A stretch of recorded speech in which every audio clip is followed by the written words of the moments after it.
Kita bisa melihat bahwa gagasan mengenai pelacuran, banyak sekali berkaitan dengan penipuan, arahan yang salah, ilusi, dan sesuatu yang menarik perhatian kita, yang membawa kita kepada sebuah kehancuran. Dan inilah jalan dunia tanpa Allah. Saudara pendengar, bersama dengan saya, Oti Priambodo, dalam program Jalan 66. Senang sekali karena bisa mempersembahkan program yang memberikan pengetahuan Alkitabiah dan menyuguhkan kepada kita jalan keselamatan. Saudara, jika Anda seperti saya, suka mencari arti hidup dan mencari kebenaran, maka Jalan 66 akan memimpin kepada jalan yang tepat. Kita sampai pada momen penghujung dalam kitab Wahyu, dan hari ini kita akan membahas pasal yang ke-17. Guru kita, yaitu Pak Yohanes, akan menjelaskan apa yang sebenarnya menggoda dunia. Dan tema kita hari ini adalah perempuan bergaun merah. Mari kita belajar untuk membedakan apa yang ada di balik segala sesuatu yang menarik hati, ketenaran, keberuntungan, dan kekuatan. Nilai Kristen yang korup. Apakah segala keputusan ini telah menjadi sebuah realita? Ataukah masih ada yang lebih parah yang masih akan terjadi? Mari kita cari tahu bersama apa yang terjadi. Saudara yang dikasihi oleh Tuhan, jangan terlalu bersemangat dulu. Perempuan bergaun merah yang digambarkan di sini bukanlah sebuah simbol atau glamor atau elegan. Sebenarnya hal-hal yang terjadi di sini akan semakin parah saja dalam kitab Wahyu ini, sebagaimana penghakiman Allah yang akan datang menimpa setiap orang yang menolak Tuhan atas alam semesta dan Sang Anak Domba. Firman Tuhan dalam kitab Wahyu pasal 17 akan mulai menuliskan demikian. Lalu datanglah seorang dari ketujuh malaikat yang akan membawa ketujuh cawan itu dan berkata kepadaku, "Mari ke sini, aku akan menunjukkan kepadamu putusan atas pelacur besar yang duduk di tempat yang banyak airnya. Dengan dia raja-raja di bumi telah berbuat cabul, dan penghuni-penghuni bumi telah mabuk oleh anggur percabulannya. Dalam roh aku dibawanya ke padang gurun, dan aku melihat seorang perempuan duduk di atas seekor binatang yang merah ungu, yang penuh tertulis dengan nama-nama hujat. Binatang itu mempunyai 7 kepala dan 10 tanduk, dan perempuan itu memakai kain ungu dan kain kirmisi yang dihiasi dengan emas, permata, dan mutiara. Dan di tangannya ada 1 cawan emas penuh dengan segala kekejian dan kenajisan percabulannya. Dan pada dahinya tertulis suatu nama, suatu rahasia, Babel besar, ibu dari wanita-wanita pelacur, dan dari kekejian bumi. Saudaraku, kita bisa melihat dalam bagian ini, perempuan yang bergaun merah ini, yang sebenarnya bergaunkan merah ungu, agak rumit. Dan kita perlu memahami apa yang dikatakan dalam kitab Wahyu pasal 17 ini. Anda perlu ingat bahwa kita sedang berbicara mengenai penghakiman akhir yang akan Allah bawa ke dunia ini, yang diungkapkan dengan 7 meterai, 7 sangkakala, dan 7 cawan. Setelah ketujuh malaikat menuangkan 7 cawan, sekarang kita melihat pelacur ini yang duduk di tempat di mana terdapat air. Dan air yang disebutkan di sini mungkin merupakan referensi dari bangsa-bangsa di dunia, dan ia memiliki hubungan percabulan dengan raja-raja di dunia. Sama halnya ketika ini merupakan realita dalam Kekaisaran Romawi. Pelacur biasanya diidentifikasikan dengan tanda di dahi mereka atau sebuah mahkota, sesuatu yang mereka kenakan untuk menjelaskan siapakah mereka. Demikian juga dalam konteks di sini, ya, ada perempuan yang duduk di atas binatang yang berwarna merah ungu, dan ada tulisan di dahinya yang menyatakan siapakah dia yang sebenarnya. Dia juga berpakaian jubah dengan batu berharga mutiara dan emas, bersama dengan kata hujat yang menjijikkan di atasnya. Ia adalah ibu dari segala pelacur dan segala tindakan yang mengerikan di dunia. Perempuan itu, ya, demikian dikatakan dalam ayat yang ke-6, mabuk oleh darah orang-orang kudus dan darah saksi-saksi Yesus. Kita belum memahami dalam bagian ini saudara ya, bahwa gambaran di balik semua ini adalah hubungan antara Allah dan umatnya yang senantiasa dibandingkan dengan ketidaksetiaan dalam hubungan suami istri. Ya, Allah berkata misalnya ya kepada Israel bahwa pencipta mereka adalah suami mereka. Israel dihukum oleh Allah atas ketidaksetiaan mereka.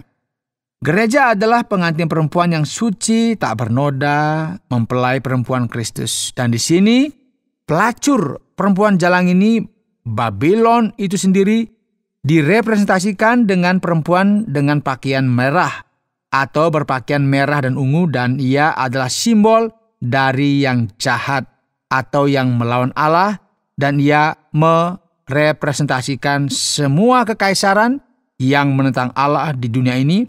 Dan ini merupakan sesuatu yang umum dalam gagasan apokalips ya, sejak kitab Daniel. Nah, mari kita melanjutkan observasi kita ya, bagaimana organisasi yang menentang Allah ini direpresentasikan oleh pelacur yang bergaun merah dalam kitab Wahyu pasal 17 ini. Dan ketika aku melihatnya, aku sangat heran. Lalu kata malaikat itu kepadaku, mengapa engkau heran? Aku akan mengatakan kepadamu rahasia perempuan itu dan rahasia binatang yang memikulnya, binatang yang berkepala 7 dan bertanduk 10 itu. Adapun binatang yang telah kau lihat itu telah ada, namun tidak ada. Ia akan muncul dari jurang maut, dan ia menuju kepada kebinasaan. Dan mereka yang diam di bumi, yaitu mereka yang tidak tertulis di dalam kitab kehidupan sejak dunia dijadikan, akan heran apabila mereka melihat bahwa binatang itu telah ada, namun tidak ada, dan akan muncul lagi. Yang penting di sini ialah akal yang mengandung hikmat. Ketujuh kepala itu adalah 7 gunung, yang di atasnya perempuan itu duduk. Ketujuhnya adalah 7 raja. 5 diantaranya sudah jatuh, yang 1 ada dan yang lain belum datang. Dan jika ia datang, ia akan tinggal seketika saja. Dan binatang yang pernah ada dan yang sekarang tidak ada itu, ia sendiri adalah raja ke-8. Dan namun demikian 1 dari ke-7 itu, dan dia menuju kepada kebinasaan. Ya, menarik sekali saudara ya. Kita perhatikan dan kita akan menemukan dalam firman Tuhan ya, gambaran dari perempuan bergaun merah ini diidentifikasikan dan dibandingkan dengan kota Roma yang terkenal itu. Khususnya karena di sana disebutkan 7 gunung. Dan kaitannya dengan Roma ini telah membuat banyak sekali ahli membuat hubungan langsung terhadap kekaisaran Romawi. Dan hal ini sangat masuk akal ya, khususnya karena gereja telah sangat menderita di bawah kekaisaran Romawi.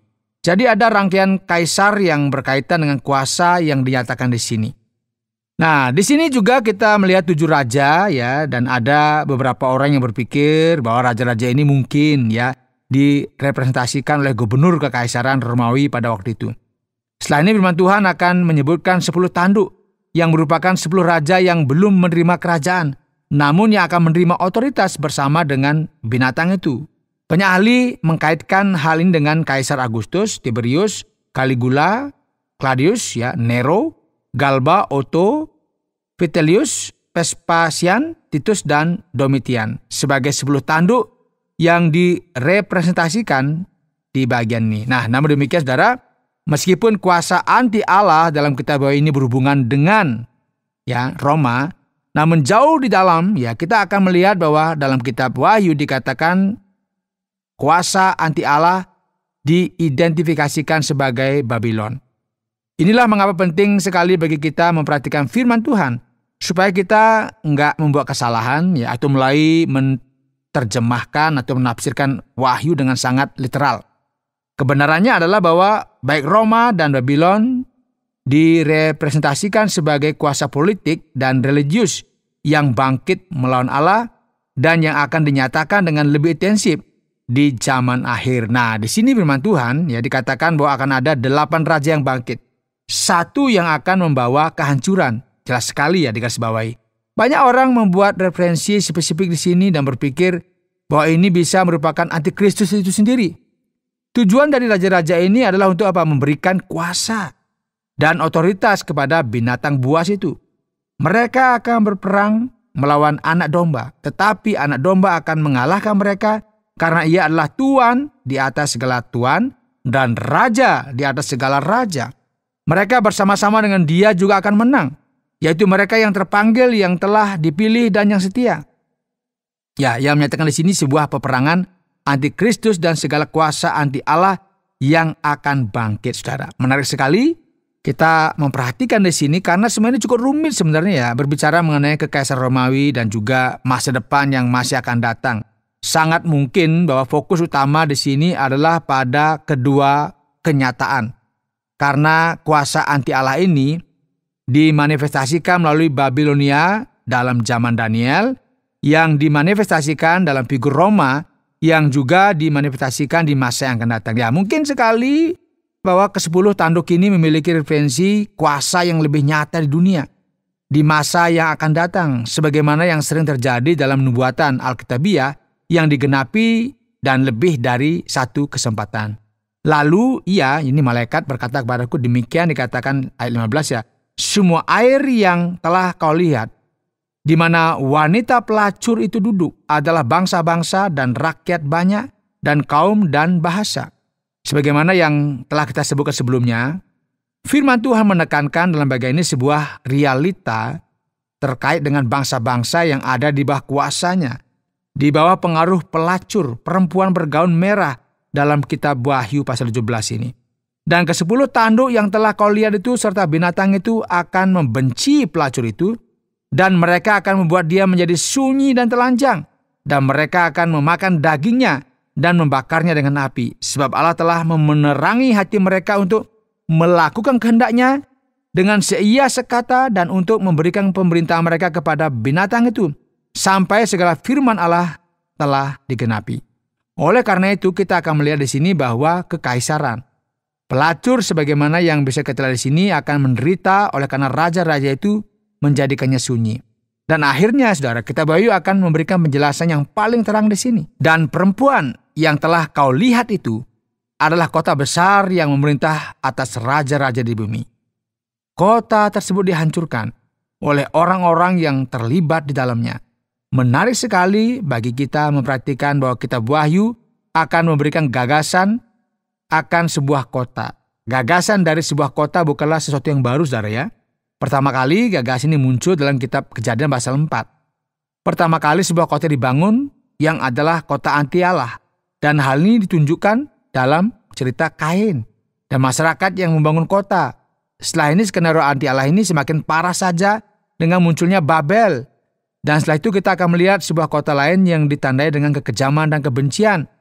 Itu kota Nineve, ibu kota Asyur, dan kota-kota di Babilonia. Jadi gagasan mengenai sebuah kota ya pada dasarnya memiliki arti persekutuan dari kuasa manusia yang mencoba untuk bebas dari Allah, yang mencoba untuk membangun dunia mereka sendiri yang terpisah dari Allah, dan yang akhirnya memberontak melawan Allah, yang mencoba untuk mengambil alih kerajaan yang merupakan milik Allah, yang merupakan milik Mesias. Jadi kita bisa melihat di sini saudara sebuah kekaisaran dunia yang ada dan yang akan muncul juga di masa yang akan datang dalam masa penghakiman akhir.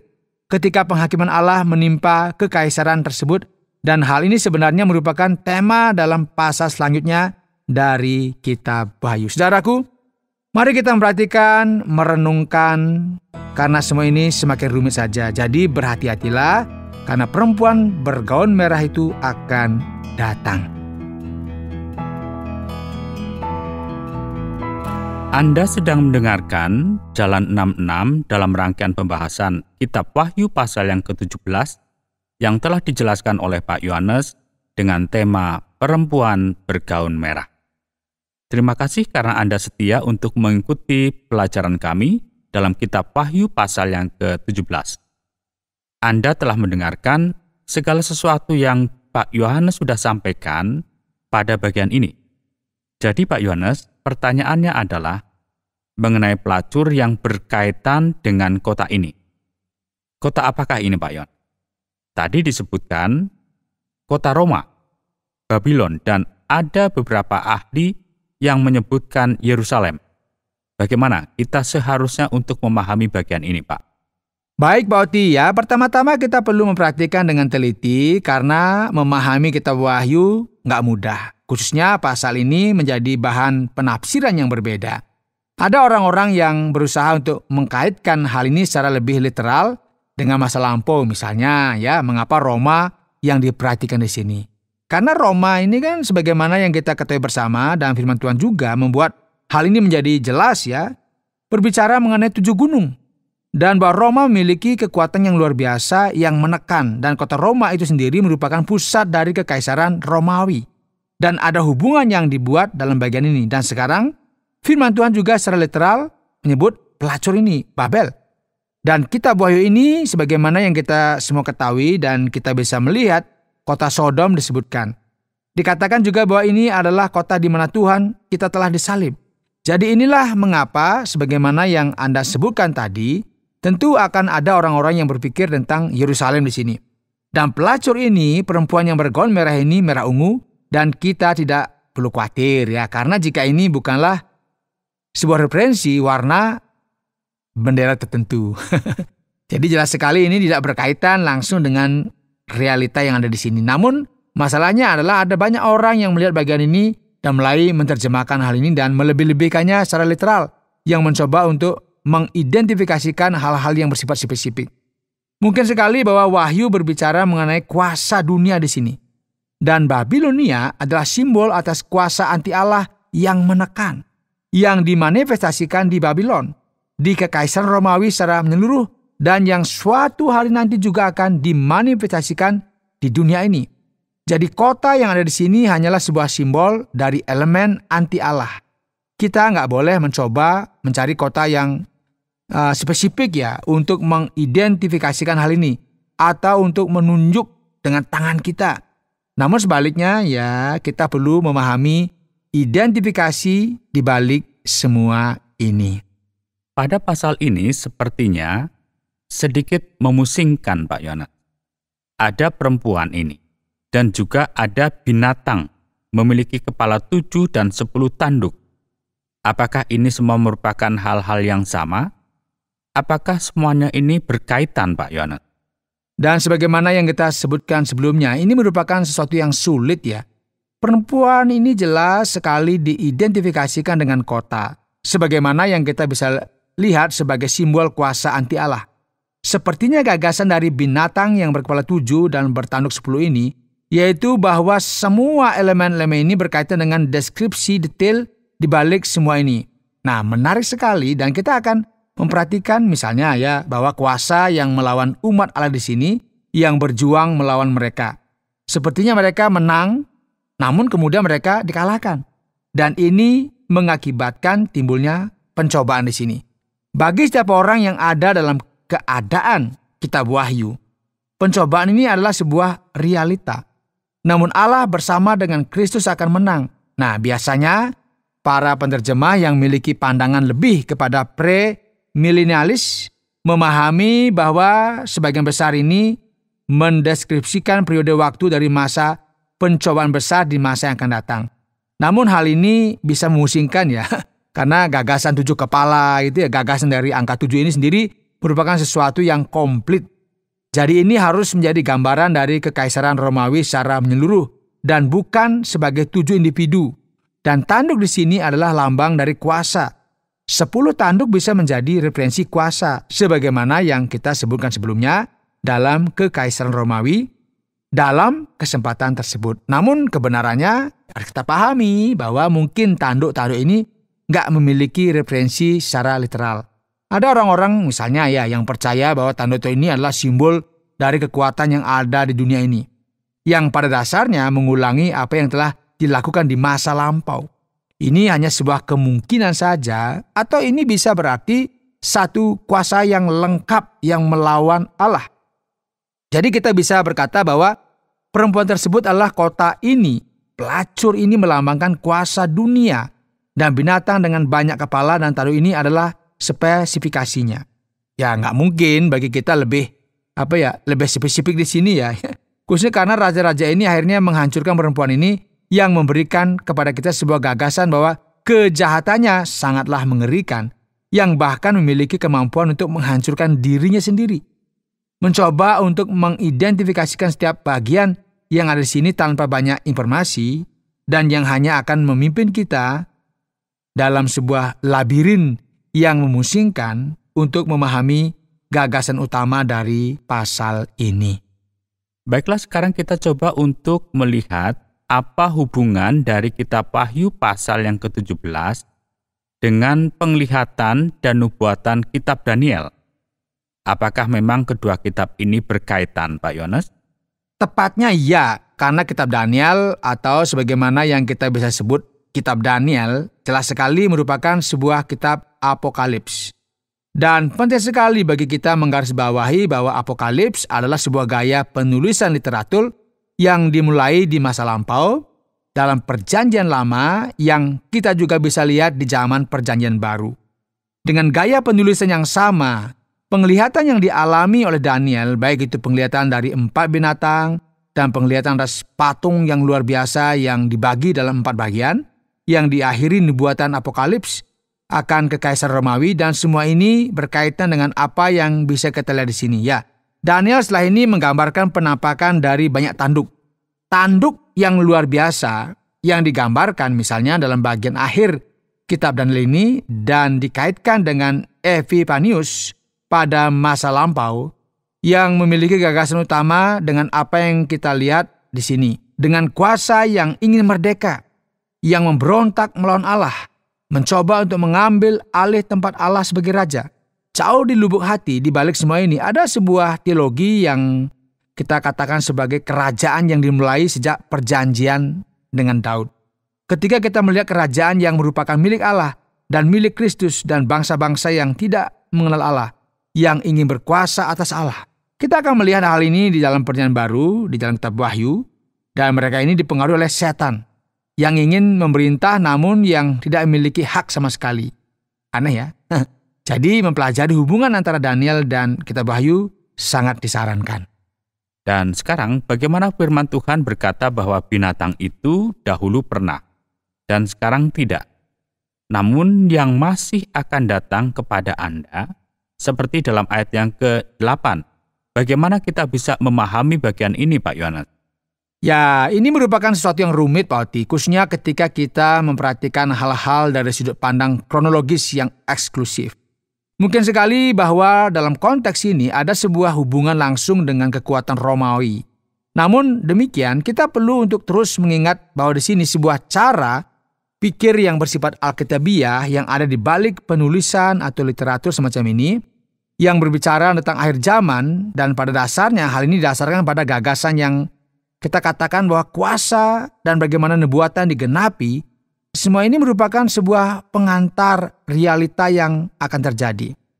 Bagi kita memahami hal-hal ini lebih jelas, mari kita mengingat misalnya surat pertama Yohanes ya. Dikatakan bahwa banyak antikristus yang ada. Namun ada antikristus yang akan datang juga, yaitu antikristus yang terakhir.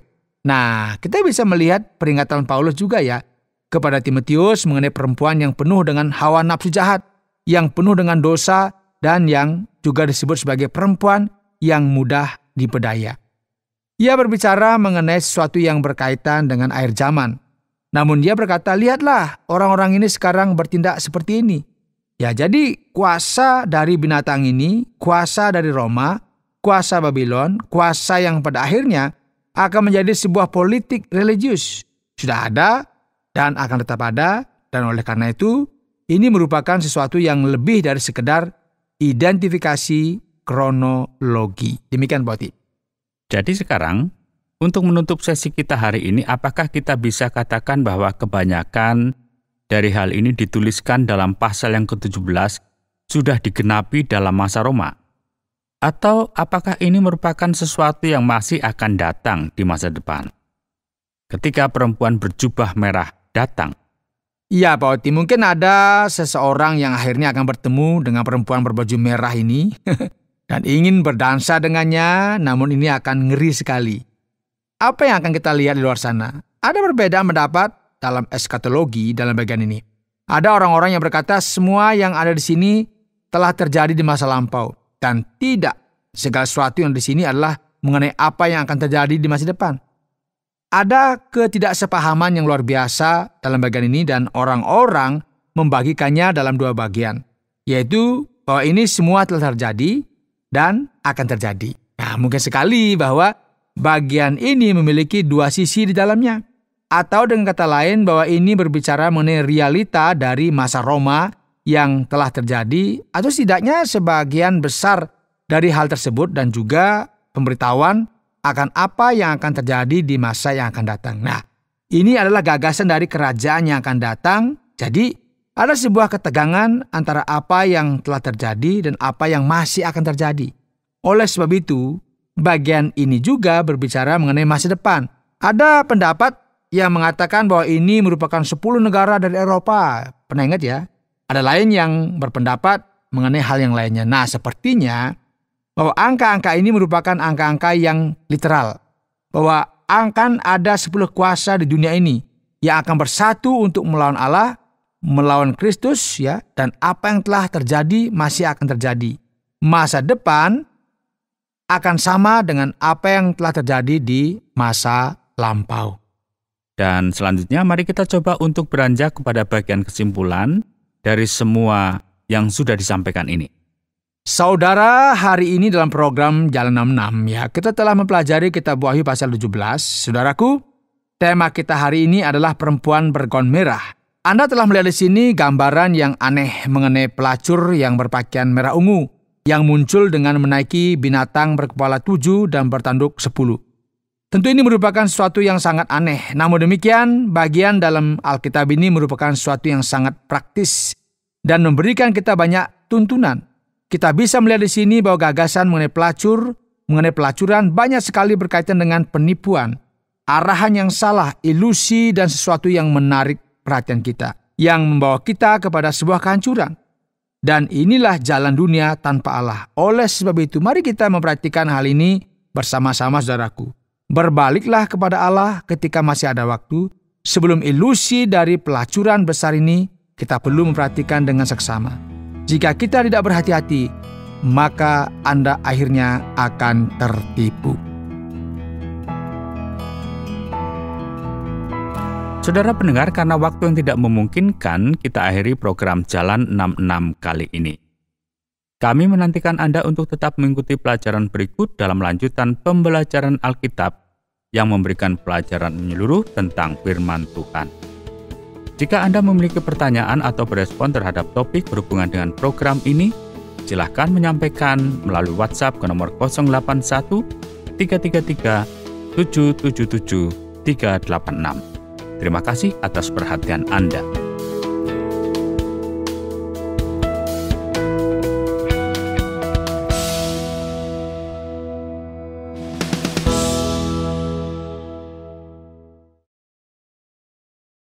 Terima kasih Anda sudah mengikuti program kami. Jika Anda diberkati, jangan lupa like, komen, dan share supaya Anda tidak ketinggalan setiap program terbaru kami. Jangan lupa juga untuk subscribe channelnya dan nyalakan loncengnya. Jika Anda ingin mendukung pelayanan kami, bisa melalui rekening kami berikut ini atau menghubungi kami di sini.